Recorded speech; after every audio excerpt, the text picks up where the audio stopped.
देखो, सेवा यदि श्यामा श्याम की मिल गई जिस उपासक को, प्रगट सेवा, तो समझ लो कि उसको निकुंज में पूर्ण सेवा का अधिकार प्राप्त हो गया है, तब यहां सेवा मिली। हमारी बात मान लेना, यह महापुरुषों की बात कहते हैं। श्यामा श्याम की सेवा में रुचि हो ही नहीं सकती यदि श्यामा श्याम ने स्वीकार ना किया हो। जब कोई हरिवंश शरण हुआ, रसिक शरण हुआ, तो हमारी प्यारी जू प्यारे जू परस्पर बैठकर तत्काल निश्चित करते हैं उसकी सेवा, कि ये निकुंज में आएगी, कौन सेवा करेगी, क्या सेवा, इसका क्या नाम होगा, क्या रूप होगा। उसी के अनुसार उसको यहां सेवा में रुचि होने लगती है। बोले हमें सबसे ज्यादा चंदन घर्षण में रुचि, हमारी चंवर डुलाने में रुचि। ये श्यामा श्याम आपको चाह रहे हैं कि आप चंवर डुलाएं, श्यामा श्याम आपको चाह रहे हैं कि आप गाएं, श्यामा श्याम चाह रहे हैं कि आप द्वार पर खड़े रहें। ये सब सेवाएं श्यामा श्याम चाह रहे हैं और निश्चित किया तब आपको सेवा मिली, मान लीजिए। पर सेवा में एक अनन्य निष्ठा होनी चाहिए। अगर आप श्री जी की सेवा कर रहे हैं और आपके पास कोई प्रिय मिलने वाला आया है, तो आपके नेत्र नहीं जाने चाहिए। सेवा से हटकर नेत्र गए, इसका मतलब अभी सेवा में प्रीता नहीं। गुरुजन आ जाएं तो श्री जी को विराजमान करके खड़े हो गए, वो इतना धैर्य रख ही नहीं सकते, तुरंत आपसे कहेंगे आप सेवा में लगिए, क्योंकि वो जानते हैं सेवा का महत्व। और अन्य कोई प्रियजन आया है या कोई बहुत से बड़ा लाभ का विषय है या बहुत से बड़े हानि का विषय है, सेवा से आंख नहीं हटानी चाहिए। इतना महत्व सेवा में देना चाहिए कि जिस समय हम सेवा में हैं उस समय फिर ना किसी की सुननी है, ना अपनी बोलनी है, ना हमें नेत्र देने हैं और ना हमें सेवा रोकनी है, चाहे कुछ भी हो जाए। अब ये निष्ठा पकड़ लो तो अभी माया पर विजय प्राप्त कर लोगे। बड़े महापुरुषों ने सेवा सुख के लिए अपने सर्वस्व का समर्पण कर दिया। श्री आस्करण जी महाराज नाम के महाभागवत हुए हैं, जो अपने लोग नाम कीर्तन करते हैं श्रृंगार आरती के बाद। हाँ, आस्करण मधुकर जयमल नृप हरिदास जन दासा, ऐसा आता है। तो आस्करण जी के इष्ट श्री राधा मोहन जो थे, इन्होंने विचार किया कि राजकाज में हर क्षण कोई न कोई जब सेवा में बैठते तो राजा, तो आप ये सलाह, ये सेवा, ये सब बंद कर देना चाहिए। जिस समय हम श्री जी की सेवा में है उस समय अन्य कोई वार्ता नहीं, अन्य कोई नहीं, बस उन्हीं के रूप गुण का चर्चा करते हुए। अगर हम सेवा में हैं तो उनका चर्चा का तात्पर्य है पद गुनगुनाते, जिस समय की जो हम सेवा कर रहे हैं उस समय के पद गुनगुनाते हुए या उनकी रूप माधुरी में चित्त लगाए हुए सेवा में। इससे बड़ी कोई बात नहीं। यदि सेवा मिल गई श्री जी की तो आप ये समझ लीजिए कि आप श्री जी के पास जाने का पास मिल गया आपको। बड़े बड़े महापुरुषों ने कहा भजन करना, साधना करना, ये सब हो सकता है, लेकिन प्रभु की सेवा में अनुराग, गुरु की सेवा में अनुराग, संत सेवा में अनुराग, समाज सेवा में भगवत भाव से अनुराग, ये बहुत कठिन बात है। ऊर्ध्वबाहु विरोमेश न कश्चित शृणोति में धर्मादर्थश्च कामश्च किम धर्मम न सेव्यते। भगवान श्री कृष्ण द्वैपायन व्यासदेव जी कहते, मैं दोनों हाथ उठाकर कहता हूं, मेरी बात सुन लो, मान लो। सेवा से सब प्रकार की संपत्ति प्राप्त हो जाती है, जो चाहिए आपको, लौकिक पारलौकिक। हाथ उठा के कहता हूं, मेरी बात मान लो। भगवान व्यासदेव जी कहते हैं जो सेवा धर्म है, भगवत सेवा, समाज सेवा भगवत भाव से की हुई सेवा, शब्द निष्काम होता है, जहां कोई कामना नहीं की जाती और प्रीत्यर्थ, जिसकी सेवा करें उसको सुख पहुंचाने का भाव, तभी सेवा शब्द सार्थक होता है। कोई भी ऐसी कामना नहीं जो सेवा से पूर्ण ना हो जाए। जो सेवा धर्म का आचरण करता है उसके संपूर्ण जीवन में आनंद ही आनंद, सुख ही सुख रहता है। और लोग कहते हैं धर्मात्मा को दुख मिलता है। तुम क्या जानो, तुम बाहरी बात देखकर कहते हो दुख मिलता है। हृदय आनंद में वो डूबता है जो किसी भी वैभव में, किसी भी सुख में, किसी भी अनुकूलता में नहीं होता। अभी आपने सेवा धर्म को स्वीकार नहीं किया। सच्ची कहते हैं, सेवा में जब ये शरीर जाता था तब भी किडनी फेल थी, 20 वर्ष से फेल है। कभी गुरु कृपा से एक दिन का भी चूक नहीं हुई और कभी जानने नहीं दिया कि शरीर में कष्ट है। 7 बजे से लेके कभी कभी 11 बजे तक सेवा का सौभाग्य मिलता, बिल्कुल कभी नहीं जानने दिया। बड़ी से बड़ी सेवा की जो आज्ञा हुई तो वही गुरु बल सब कार्य कराता था। कहीं सेवा में कभी ऐसा में नहीं, जब सेवा के बाद आए तो भले लेट गए, फिर सामर्थ्य नहीं रही भिक्षा भी मांगने की, पर जब सेवा में गए तो एक अपार सामर्थ्य गुरु कृपा से आ जाती थी। सेवा में एक अद्भुत सामर्थ्य है। समस्त कामनाओं के बीज, वासनाओं का नाश करने की सामर्थ्य भगवत सेवा में है। श्री आस्करन जी ने अपनी सेवा को सुरक्षित रखने के लिए, ये नरवरगढ़ के राजा है। राजा को बहुत से कार्य होते हैं, पता नहीं किस समय कौन सी राजकीय व्यवस्था के लिए आवश्यकता पड़ जाए, तो ठाकुर सेवा में एकाग्रता की बहुत आवश्यकता होती है। पत्रावली तो सिर्फ पत्रावली पे ध्यान है, इधर उधर नहीं, नहीं तो पत्रावली बिगड़ जाएगी, वो पत्रावली मानी नहीं जाएगी आपकी। भोग लगा रहे हैं तो सिर्फ एक एक कवल पे ध्यान है आपका। बैठे हैं, प्यारे जू कैसे पा रहे हैं, हित सजनी जू कैसे पवा रहे हैं, प्यारे जू कौन सी पदार्थ की तरफ देख रहे हैं, लाडली जू कौन से पदार्थ की तरफ देख, पूरी भावना में उससे डूब। श्रृंगार तो श्रृंगार कर रहे हैं, स्नान तो स्नान, मतलब सेवा में पूरी तन्मयता आवश्यकता है। अगर तन्मयता नहीं तो फिर बिगड़ जाएगा। तो नरवरपुर ताको राजा नरवर जानो, मोहन जू धरिए सेवा नी के करी है। घरी 10 मंदिर में रहे चौकी द्वार, पावत न जान को ऐसी मति हरी है। पर्यो को काम आए अब ही लिवाए ल्याओ, काहे पृथ्वीपति लोग कान में न धरी है। आई फौज भारी सुध दीजिए हमारी, सुनी बहु बात टारी परी बात कर भरी है। मनुष्यों में श्रेष्ठ आस्करण जी ये नरवरगढ़ के राजा थे। इनके ठाकुर का नाम राधा मोहन जी था। ये प्रेम पूर्वक उनकी सेवा में कोई विघ्न न हो इसलिए 10 घड़ी तक का कठोर आदेश दे दिया था। 24 मिनट की एक घड़ी होती है, तो 10 घड़ी कितने हुए? 4 घंटे। 4 घंटे तक कोई भी अगर सूचना देने आया तो दंड प्राप्त करेगा, वो दंड उसको मिलेगा। 4 घंटे तक सूचना भी नहीं देनी है।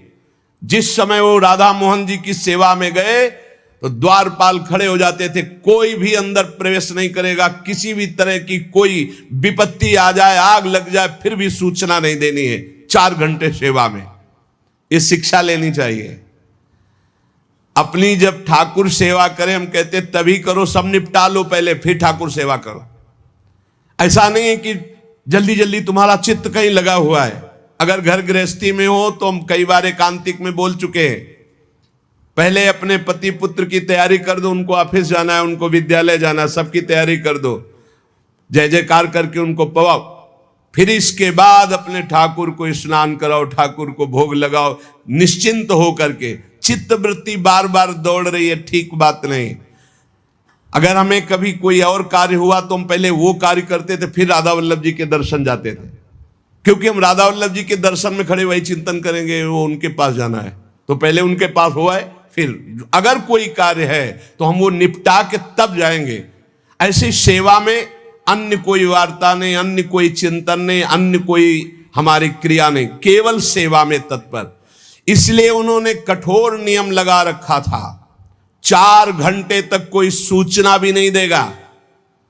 और आप मंदिर में राधा मोहन जी को 4 घंटे स्नान कराना, श्रृंगार कराना, आरती करना, फिर आरती करके भोग आदि सब करके फिर दंडवत करना। दंडवत के बाद जब प्रसाद चरणामृत लेकर उठते तब कोई बात हो तो बता सकते हैं। वो भी बात जब श्री जी की चिक डालकर बाहर निकले, उस समय द्वार पर चौकीदार बहुत सावधानी से कोई भीतर न जाने पावे। देखो, महापुरुषों से हमको शिक्षा मिलती कि हम कैसे ठाकुर सेवा करें। ठाकुर जुगल किशोर हमारे, इनकी सेवा हम कैसे करते हैं। आप 4 घंटे एकाग्रचित होकर केवल सेवा में ही डूबे, बड़ा सुख मिलता है। जब अपने श्री जी सौभाग्य दिए थे सेवा करने का, तो जैसा श्रृंगार करने के बाद जब दर्पण दिखाते थे तो रोना आता था। अपने प्रभु को श्रृंगारित देखकर जो हृदय में सुख मिलता है, रोम रोम आनंदित हो जाते थे। कभी कभी 2-2 बजे दोपहर तक बैठे फिर भिक्षा मांगने जाते थे। श्रृंगार करने के बाद पद सुनाओ उनको, फिर उनकी रूप माधुरी देखो। भक्तों के नेत्र अलग होते हैं तो प्रभु उनका रसास्वादन भी अलग ही करवाते हैं। एक बार क्या हुआ, आवश्यक कार्य से नरवरगढ़ में दिल्ली के बादशाह का आगमन हो गया। बादशाह जो सैकड़ों राजाओं के ऊपर होता था, और ये नरवरगढ़ के राजा थे। उसने आज्ञा करी, जाओ आस्करण जी को हमारे सामने जल्दी लिवा करके लाओ। और आस्करण जी का नियम था, राधा मोहन जी के मंदिर में गए तो सख्त आदेश, कोई सूचना नहीं पहुंचाएगा। सब आस्करण जी के जो रक्षक थे उन्होंने मना कर दिया, नहीं महाराज, ये आपकी सूचना भी नहीं पहुंच सकती, 4 घंटे आ ही नहीं सकते आस्करण जी। उसको बहुत क्रोध आया, बादशाह हो, मैं आदेश कर रहा हूं, एक छोटे राजा के सेवक हमें जवाब दे रहे। बादशाह ने आज्ञा का उल्लंघन, इससे बड़ा क्रोध हुआ और उसने बड़ी सेना बुलवा ली और सेनापति को आदेश किया कि जाओ बोल दो, नगर का नाश करवाना चाहते हो या हमारी आज्ञा का पालन करना चाहते हो। तुरंत आस्करण को भेजो, अन्यथा पूरी सेना बलात् नगर को नष्ट कर देगी और जबरदस्ती आस्करण को बंदी बना लिया जाएगा। बादशाह का आदेश, देखो परीक्षा होती। जब ये आदेश हुआ, सेनापति आया, निज दूतों से जो अंगरक्षक द्वारपाल, उनसे कहा, सबने कोई उत्तर नहीं दिया। 4 घंटे तक हम अपने राजा को सूचना भी नहीं दे सकते, जो तुम्हें करना हो करो। ये बड़ी बात है। बादशाह का हुक्म, बादशाह के सेनापति का हुक्म, सेवा में विघ्न ना पड़ जाए इसलिए कठोर नियम लिया था। पर सबके हृदय में घबराहट थी कि अब क्या होगा। जब बादशाह नाराज हो गया, सेना आ गई, सेनापति आ गए, अब क्या होगा। सेनापति ने बादशाह से कहा कि अब क्या हुक्म है, वहां से मना हो गया है, आपकी आज्ञा का उल्लंघन, हमारी आज्ञा का उल्लंघन, हमारा भय दिखाना सब व्यर्थ चला गया। कही कह पठाई, कहो कीजिए लड़ाई, सुनी रुचि उपजाई, चली पृथ्वी पति आयो है। पर्यो सोच भारी, तब बातों विचारी कही, आप एक जाओ गयो अचरज पायो है। सेवा करी सिद्धि साष्टांग होई के भूमि परे, देखी बड़ी बेर पाओ खड्ग लगायो है। कटी गई एड़ी ये पै टेढ़ी हूं न भौ करी, करी नित नेम रीति धीरज दिखायो है। बादशाह ये बड़ा आश्चर्य हुआ कि ये आस्करण जी के पास सूचना ही नहीं पहुंचाई जा रही और हमारे भय का इसके ऊपर कोई असर नहीं। पर आस्करण जी बहुत साधु प्रकृति के हैं, बड़े प्रियजन हैं, आक्रमण करना तो उचित नहीं, मैं स्वयं जाकर के देखूं क्या बात है। राजा थोड़ा भाव से युक्त हुआ, नहीं तो रजोगुण में फिर ऐसा भाव कहां होता है। पर आस्करण जी की भक्ति का प्रभाव कि उसके ये देखो चल के आखिरकार है क्या। बादशाह स्वयं आया। राज कर्मचारी अब विचार में पड़ गए कि बादशाह को कैसे रोका जा सकता है। सब जितने उनके अंगरक्षक सबको रोक दिया। ये बड़ी बात है, यह है भगवान की आराधना का बल। नहीं, बादशाह को कौन रोक सकता है। एक छोटे राजा ये है, उनके सैनिकों ने, द्वारपालों ने रोक दिया और बादशाह से कहा राज आज्ञा का उल्लंघन हम नहीं कर सकते, ना हम सूचना दे सकते हैं और ना किसी और को अंदर जाने दे सकते हैं। किसी और को अंदर नहीं जाने दे तो हम जा सकते हैं। बोले हां, आप बादशाह हैं, आप जा सकते हैं, लेकिन आपके साथ कोई नहीं। बादशाह राजी हो गया। देखे आखिरकार अंदर क्या है। वहां जाके देखा तो आस्करण जी की सेवा हो चुकी थी संपूर्ण। अब वो दंडवत कर रहे थे। कई बार हमने प्रार्थना की है उपासकों से कि 11 दंडवत, 21 दंडवत, 51 दंडवत, 108 दंडवत, जितनी सामर्थ्य हो नियम ले लो, रोज करो। 4 परिक्रमा करो श्री जी की और 11, 21, 51, 108 दंडवत करो। जो स्त्री शरीर के साधक हैं वो पंचांग दंडवत करें। पंचांग किया, खड़े हो गए, हाथ जोड़ा, मंत्र जपा, फिर पंचांग किया, फिर खड़े हो गए। ऐसे ही जो पुरुष शरीर साधक है वो साष्टांग करें। साष्टांग किया, मंत्र जपते हुए, फिर खड़े हो गए, हाथ जोड़ा, फिर मंत्र जप कर प्रणाम किया, फिर साष्टांग, फिर ऐसे। हमें लगता है कि होती होगी दंडवत, करते होंगे, क्योंकि ये नियम तो बहुत पहले से दिया और ये करना ही चाहिए। सच्ची कहते हैं, बड़ा सुख मिलता है जब अपने इष्ट के चरणों में साष्टांग लौट कर और उनकी तरफ देखते हुए। बहुत कृपा होती, बहुत कृपा होती। यावत स्वस्थमिदम कलेवरम यावत च दूरे जरा, जब तक ये शरीर स्वस्थ है, बुढ़ापा दूर है, आनंद लूट लो भाई। ये कमाने का समय, गंवाने का नहीं है। आस्करण जी अपने ठाकुर की संपूर्ण सेवा करके दंडवत अपनी पूरी कर रहे थे। अब जैसे 108 दंडवत तो समय लगेगा।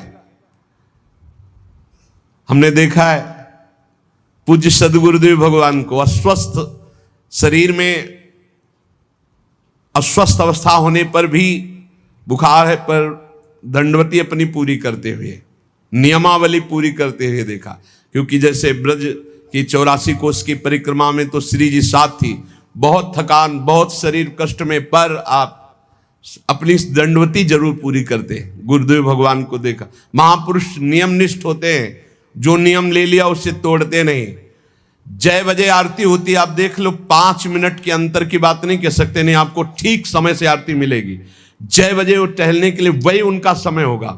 महापुरुषों की पहचान होती है, उनकी एक रस दिनचर्या चलती, उनकी दिनचर्या में फर्क नहीं पड़ेगा, शरीर में भले फर्क पड़ा हो, चाहे बुखार हो, चाहे जुकाम हो, चाहे जो भी पीड़ा हो, दिनचर्या में फर्क नहीं पड़ सकता। ये महापुरुषों की पहचान होती है।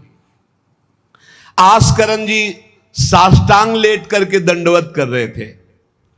अब को बादशाह जाएगा तो बादशाह कोई साधारण तो है नहीं, उसकी बाजूबंद, उसके सब झनन भनन आवाज तो होती है, पता भी चलता है कि कोई आ गया। मुड़ करके भी नहीं देखा बादशाह की तरफ, बस बार बार साष्टांग दंडवत, खड़ा खड़ा देखता रहा। 108 दंडवत, 2-4 हो तो बड़ी देर हो गई, ना बादशाह से बात, न सलाम, न कोई, बस वो अपनी साष्टांग दंड। ये होना चाहिए। आप श्रृंगार कर रहे हैं तो श्रृंगार में ही दृष्टि होनी चाहिए। दंडवत कर रहे हैं तो किसी की तरफ नहीं, सिर्फ दंडवत के सामने। प्रिया प्रीतम है, हम बार बार दंडवत कर रहे हैं। ये उपासकों की एक एकाग्रता होती है। भला सोचो, बादशाह पास खड़ा है तो ऐसे लेटे लेटे भी तो देख सकते थे, बिल्कुल नहीं देखा। राजा को, बादशाह को बड़ा आवेश आया कि इतनी देर से मैं खड़ा हूं, पहले तो वहीं सब नाना करते रहे, इतनी देर से खड़ा हूं, ना कोई प्रणाम, ना नमस्कार, ना हमारी तरफ देख रहा है, क्या है। तलवार निकाली और साष्टांग दंडवत कर रहे थे तो मारा, एक पैर की एड़ी कट गई, एड़ी कट गई, खून बह रहा है। साष्टांग दंडवत, फिर खड़े, फिर साष्टांग दंडवत, फिर खड़े, फिर साष्टांग दंडवत, बिल्कुल नहीं देख रहे कि एड़ी कट गई। सोचो जरा, ये भक्त की निष्ठा है उपासना की। या तो अगर एक चींटी काटेगी तो थोड़ी देर लौट करके पहले देखेंगे क्या हो रहा है, फिर दंडवत। एड़ी कट गई, लेकिन किसने काटा ना, ये बात देखी। एड़ी कटना कोई साधारण बात समझते हो? तलवार से पूरी एड़ी काट दी, कोई दुख नहीं, रक्तस्राव हो रहा है। अपने नियमानुसार कटी गई एड़ी, ए पे टेढ़ी हूं न भौं करी, ना तो आह निकला ना गुस्साई कि किसने ऐसा कर दिया। करी नित नेम रीति धीरज दिखा, धैर्य पूर्वक 108 दंडवत पूरी की। पूरा जब संपन्न कर लिया, इसके बाद पीछे हटे, चिक गिराई, क्योंकि समझ चुके थे कि ये तलवार चलाने की हमारे ऊपर हिम्मत केवल बादशाह की हो सकती, दूसरे की नहीं। कोई साधारण राजा नहीं, महाभागवत और महाबली है। इसलिए हमारे ठाकुर का सुखपूर्वक अपशयन हो। चिक डाली, उठ चिक डारी तब पाछे सो निहारी, कियो मुजरा बिचारी बादशाह तिरिझे हैं। हित की सच्चाई यह है नेको ना कचाई होत, चर्चा चलाई भाव सुनि सुनि भीजे हैं। बीते दिन को नृप भक्त सो समायो, पृथ्वीपति दुख पायो सुनी भोग हरि छीजे हैं। करे विप्र सेवा तिने गांव लिख न्यारे दिए, वाके प्राण प्यारे लाड़ करो कही धीजे हैं। आस्करन जी ने जब चिक डालकर पीछे मुड़कर देखा तो बादशाह तो शिष्टाचार के अनुसार जोहार किया। राजा की भगवत सेवा, नियम निष्ठा, ये देखकर बादशाह बहुत प्रसन्न हुआ और कहा, मैंने आज देखा ईश्वर के प्रेम की सच्चाई को। तुम्हारे में थोड़ा भी बनावटीपना नहीं, थोड़ी भी शिथिलता नहीं, तुम अपनी निष्ठा के धैर्यवान वीर हो। बादशाह ने आस्करण जी से भगवत प्रेम संबंधी कुछ चर्चाएं की और विचार अपने प्रकट किए कि आज मैं बहुत खुश और सौभाग्यशाली हूं कि तुम्हारे जैसा राजा मेरा जन है। बड़ा हृदय रस में डूब गया बादशाह का। यह है देखो सच्चाई भक्ति की। नहीं, बादशाह के हुक्म को टाल देना, सेनापति की आज्ञा का उल्लंघन कर देना, बादशाह आया है साष्टांग दंडवत, कोई उसका आदर ना करना, ये सब भारी अपराधों में आता है। नहीं, बादशाह आया और फिर दंडवत हो सके, नहीं, पहले उससे बातचीत होगी, बाद में दंडवत होगी। नहीं, अपनी निष्ठा के आगे नहीं। एड़ी काट दी गई फिर भी नहीं रुके। अब आस्करन जी सदैव अपने भगवत निष्ठा, भगवत सेवा में मगन रहते। राजा बहुत प्रसन्न होकर के कहा कि अब जिस कार्य के लिए हम आए थे अब उस कार्य की जरूरत नहीं है, और अपनी जेब से अपनी रुमाल निकाल कर अपने हाथों से उनके चरणों की एड़ी में बांधा और कहा, तुरंत चलिए राजवैद्य के द्वारा इसे, और आज से हमारी तरफ से आपके ठाकुर की सेवा सुख संविधान चलेंगे। हम विशेष विशेष प्रकार की आपकी ठाकुर सेवा में सहयोग करें। आस्करन जी ने कहा, भगवत कृपा है, सब भगवत कृपा है, सेवा यथार्थ रूप से चल रही है।